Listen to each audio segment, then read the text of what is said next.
Hello everyone and welcome back. In today's video we are going to talk about this big boy, Rails.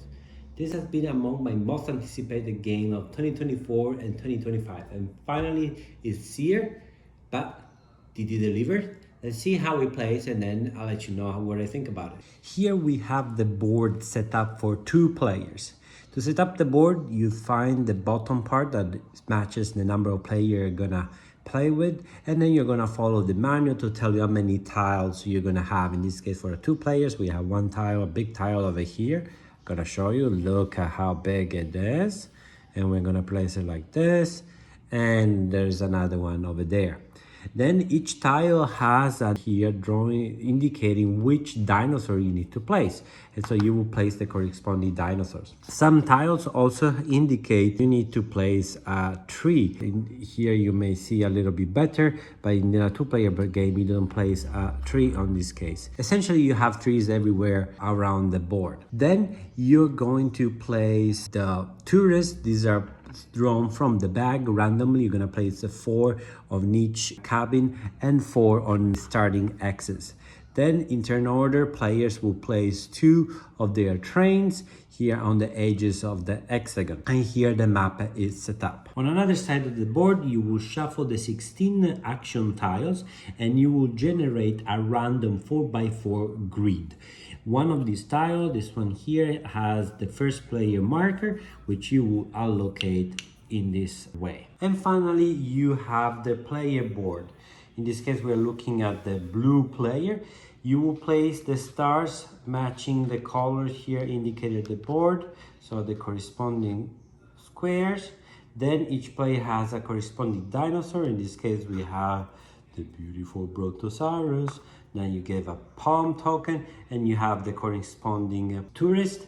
Then all the other trains tokens will be dropped anywhere you want it. Here on top you have the train of the player. You will start with 2 wagons. The head of the train is just for aesthetics, doesn't have any role. Then each player gets a random card that's gonna be in their hand, and then they're gonna have these executive tokens, and then they have other trains tokens that will be put at a side. Before we continue, let's take a look at the anatomy of the player board. Here you have the 4 dinosaurs, and here you have the numbers that indicate some sort of multiplier that will allow you to score more points based on the number of dinosaurs that you have on your park. Every board starts a little bit different. The blue player, as you see here, the blue dinosaur is more exciting compared to the pink dinosaur. Here you allocate the 3, let's say, resources that you can gather throughout the game. You place your dinosaur in this area. Here you have your palm, here you have your tourist. Additionally, you can add 1 tourist over here to do 1 action, which is refresh the market and with 4 new cards. Then over here you have level 1, level 2, level 3. Here is where you're gonna build the cards, and we're gonna look later what are the rules to build the cards. For each wagon that you have, you can place only 1 item. It could be a palm, could be a tourist, could be a dinosaur. And now let's take a look at how the game plays. The game goes around this board over here.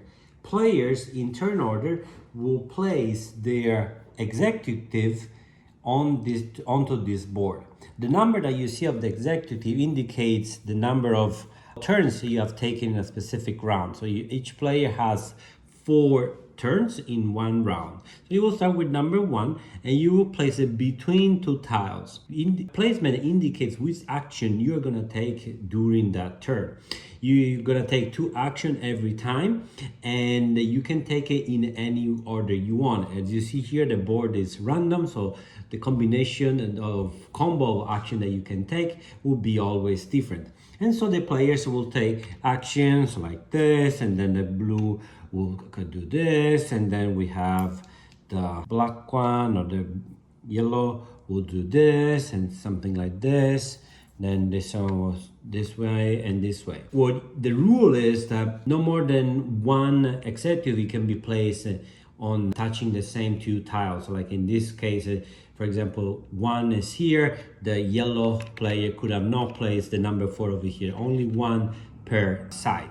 And so you can see here the decision making is based on which action you want to take, which combination you can achieve, and also some strategy or tactics based on how the opponents will place their own pawn. So the action system is very simple. What we need to see is what each tile allows you to do. Let's start from this tile over here. This is the lay rails tile.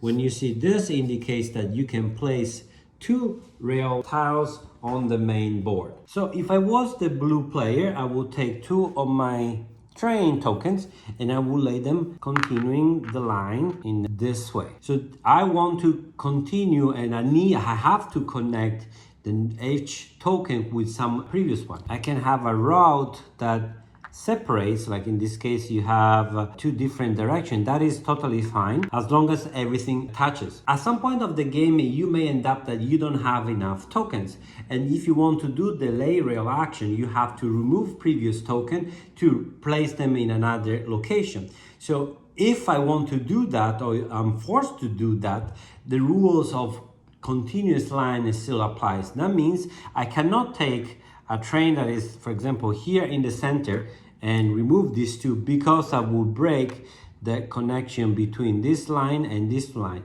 So I have to take the train tokens always from each end of the lines. In terms of adjacency, each hexagon touching the train will be adjacent to the train, and that's important because when I need to pick up dinosaurs or tourists or cut off trees, that is a rule of adjacency that applies. Trains can be placed on the same line. For example, the yellow player may at some point start building on this direction, and if I already place my train on this, that is totally fine. For each side of hexagon, no more than 2 tokens can be placed, and you cannot place 2 identical color tokens in the same side. So I cannot place this 2 tokens in this way. I don't know why would you do that, but you are not allowed to do that. So 2 tokens of different colors are allowed for each side of the hexagon. The next action we're going to discuss is this one, the chainsaw. This is the clear jungle action. Simply what you're going to do, you're going to take 1 jungle token, for example here, that is adjacent to your train, and you are going to place it on top of your train. So for example, I take this jungle token and I'm going to place it here on my train. Why I want to do that? Because jungle is obstructing the view of the dinosaur to the tourists. So if there's trees, tourists cannot see the dinosaurs. So before I pick up any dinosaurs, I have to clear up all the jungles that is around. And for each jungle, there's gonna be 1 train token be occupied by the jungle token. These tokens, the jungle tokens, can be utilized to build cars that we're gonna see later. The next action is the safari action. This is where you call your customers, your patrons, to come to your park and see the dinosaurs, and this action will allow you to increase the multiplier on your board. Let's see how it plays. So I'm here, I'm the blue player, and I'm doing the safari action. So I'm allowed to pick up 1 passenger. What I'm gonna do, for example, I'm gonna pick up the blue passenger here, and I'm gonna place it on my train. And I'm gonna take the passenger and I'm gonna place it on my train. Remember, 1 item per wagon. When I do that, I can increase the corresponding value of the dinosaur of the same color on this track. How much do I increase this value? Well, depends on how many dinosaurs are connected to my train. So let's see what happened here at the board. I pick up a blue tourist and I have 1 blue dinosaur over here, and I have another blue dinosaur over here. Unfortunately, this dinosaur has a jungle, so it cannot be seen, so the tourist is not very excited about it.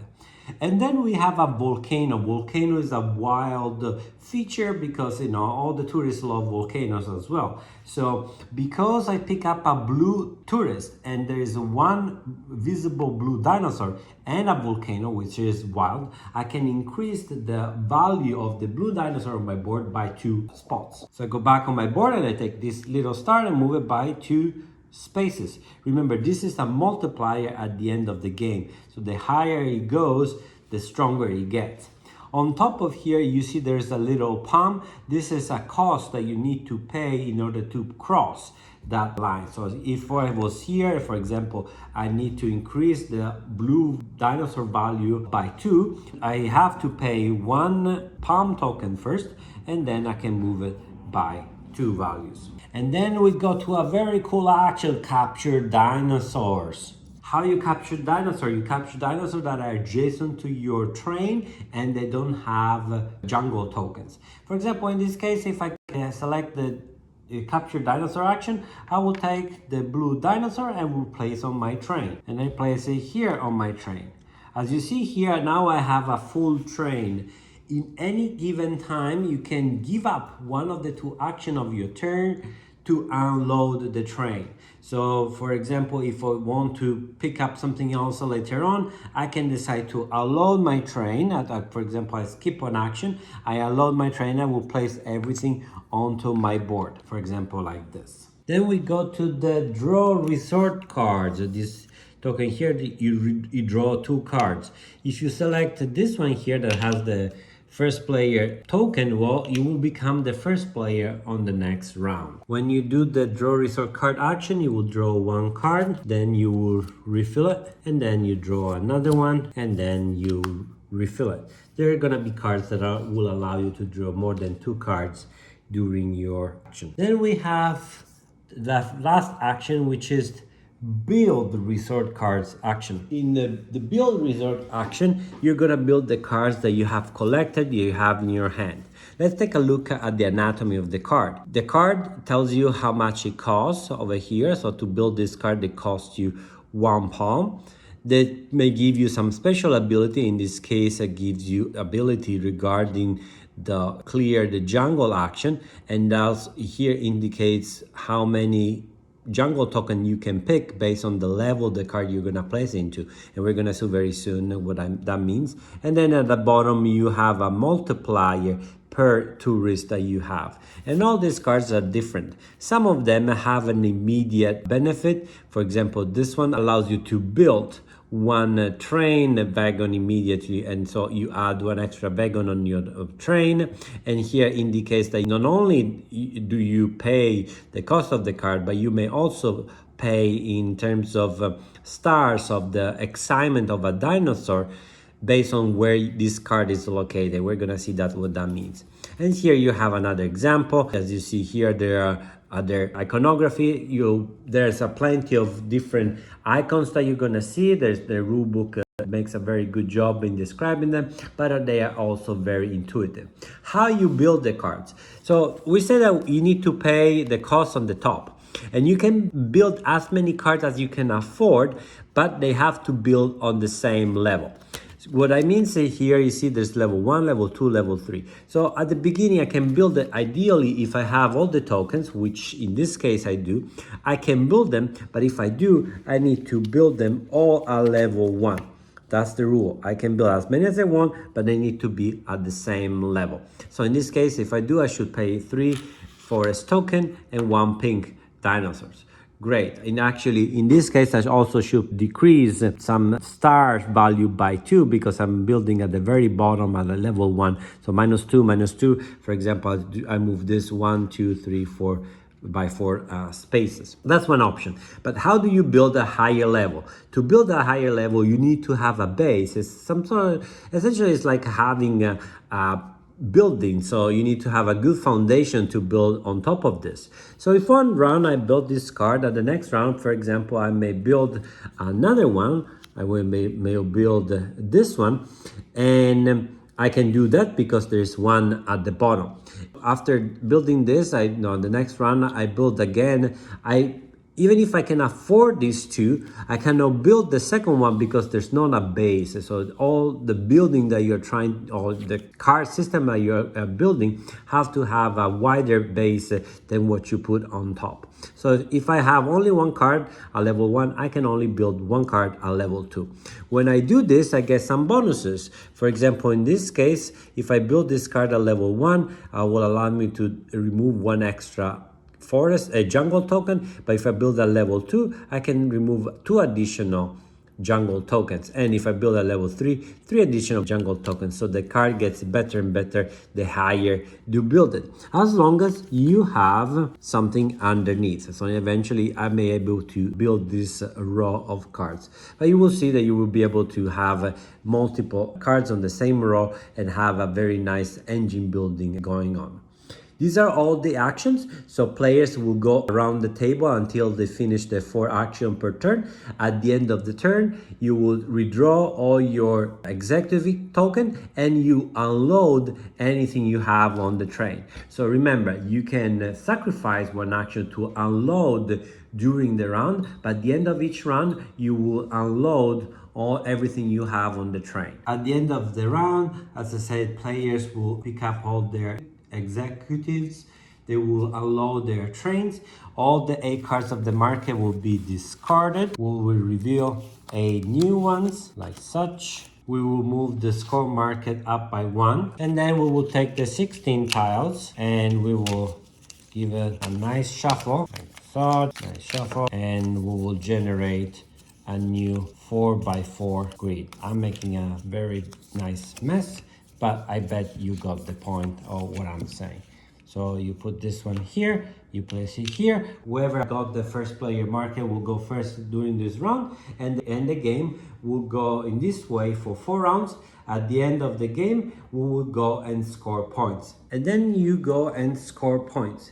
You will score points for each dinosaur that you have here, or here on the board this will be half. In this case you have full points, and you will multiply by the value that you see here on the top. For example, this pink dinosaur is worth 23 points, this blue dinosaur is worth 12 points, and so you go all for the dinosaurs.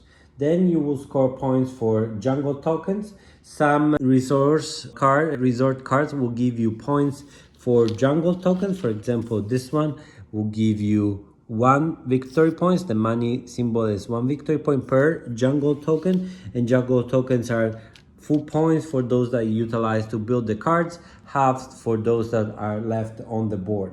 Same thing can be said by tourist. Each tourist that you have on the card has associated multiplier on some of the resource card. Adjacent cabin and volcano X. For example, this one will give you 2 victory point per adjacent cabin and volcano X multiplier. Then you have some victory points per rail, so per trains that you have placed on the board, and then others will give you multiplier for the number of train cards or train tokens that you have placed. You sum up the points, you'll have the most points is the winner. Okay, so as you see, the game is pretty straightforward, very simple action selection, 2 action to do, and you decide how to wanna perform it, and then you have an optional action, which is to give up one of the 2 to unload your train. Let's start and talk about the components. Well, there is a very big toy factor in this game, a lot big plastic pieces. The board is very busy, the colors are very starking, and I enjoy the vibe that it gives. Enjoying the touch and feels that this game gives you. Very easy to set up. The iconography is very good, it's very straightforward.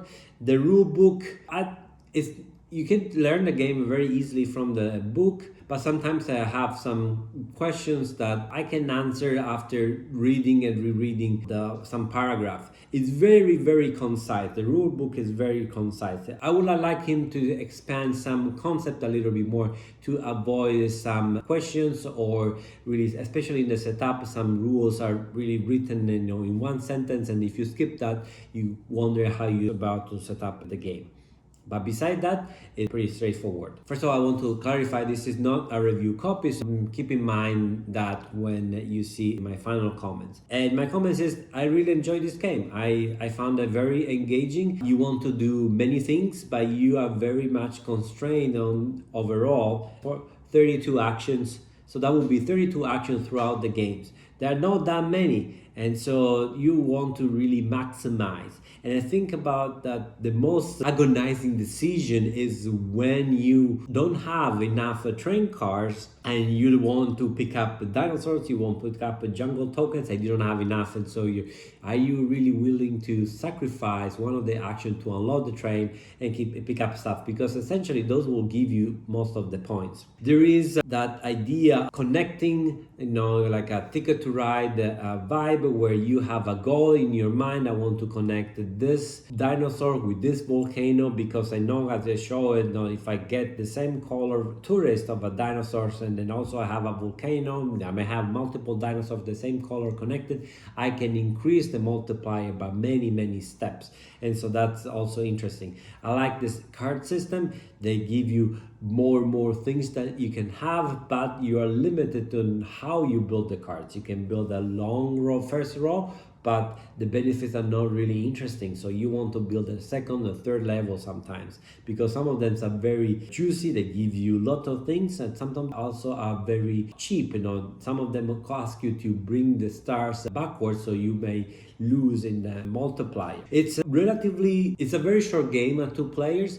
And then multiplayers, it gets a little bit longer. It says in the box 30 minutes per player. I believe it's pretty much accurate. It's really easy to teach, which is also a plus.